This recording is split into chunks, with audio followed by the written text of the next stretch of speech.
What's up, YouTube? Today we'll be talking about how did I integrate technology, software, hardware, and online into this project.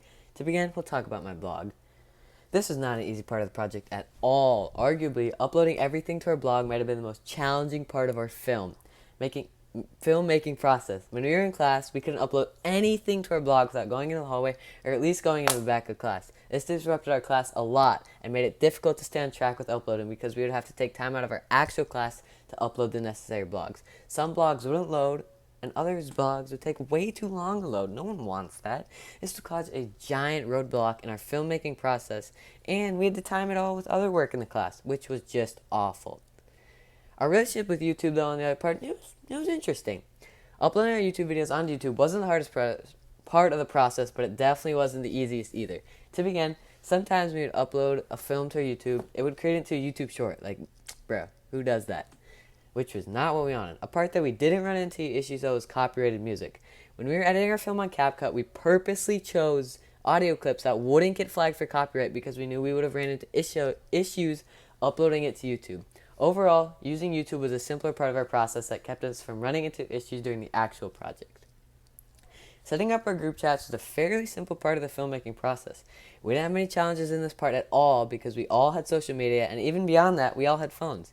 This resulted in 2 separate group chats that on Instagram and messages that allowed us to communicate effectively.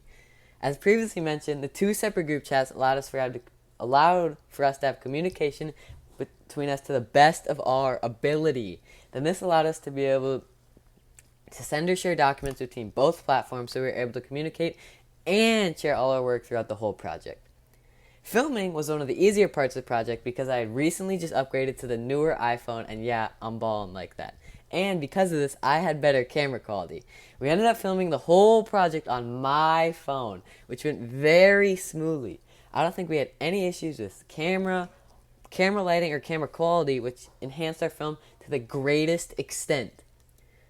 So since we ended up filming the whole project on my phone, because I'm goated like that, sharing clips, not goated like that.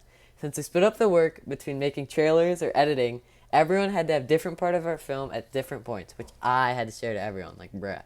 This wasn't my favorite at all, having to share the clips all the time, but I got the work done, so it's all that matters.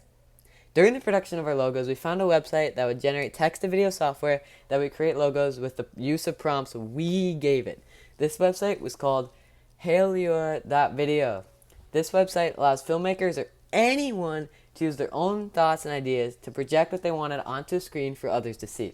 This website helped us tremendously as we were able to create our own logos with the use of our group ideas. This website did create some challenges though as well. When we started to use this website, the creation process was long and tedious. It took lots of thinking and personal design. This was a very time-consuming process because we had to design what the software would generate us to create our logo. Even after generating its logos, the software would misspell or add things that we didn't want in our logos. Like, bro, you had one job. Moreover, the software might not capitalize keywords or starting words that we needed to capitalize in our film. By using this text-to-video software, we were able to project our key ideas of what we wanted our logos onto the screen for the viewer to enjoy. This took a lot of time because of these grammar problems, but in the end, results in a logo that was absolutely goated. This also is a logo that enhanced our final film to the greatest extent. I think using this was an extreme bonus for creating our film overall and enhanced it greatly. Navigating this software, as previously mentioned, was somewhat difficult. This was because even though software is extremely advanced, I still couldn't get the prompt as intended. Like, what are you doing? Sometimes when you try to capitalize certain words or even just letters within our logos, it would capitalize the wrong one, or not capitalize any at all. This was extremely frustrating at some points, but at the end, hey, we got it done though. While trying to revise some of our logos, the software would also sometimes randomly add new objects that we did not want or need. This created setbacks in creating our overall film, as this took way longer than anticipated. We also wanted specific coloring or background objects which the software wouldn't add, even though we included it in the newest prompt. This was very frustrating because we just wanted the right logo the first time. To create our logos, we really only used that website. I think as a group, this definitely was the best choice because we were able to get it done way quicker than any other app to create our logo.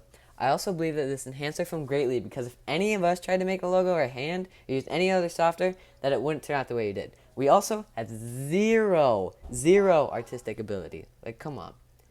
We had plenty of issues with dubbing voices or the sound being too unhearable that we would have liked it at. In the clip of the classroom where the camera is going around from table to table before it goes back to the teacher for her to tell them about the prankster, we had to remove clips and add new ones because of the sound quality. The hallways were also pretty noisy sometimes, and even just inside our class, it wasn't the quietest either. Voices sound dull or just tuned out. And then even after trying to use the microphones, it still wouldn't work. Also, during our filmmaking process, we didn't have to access any copyrighted material. This is because we're goated like that, and we used just audio that wasn't copyrighted at all. Because we already knew, because we are so good, that we didn't need to do that, so it would just make it easier down the road.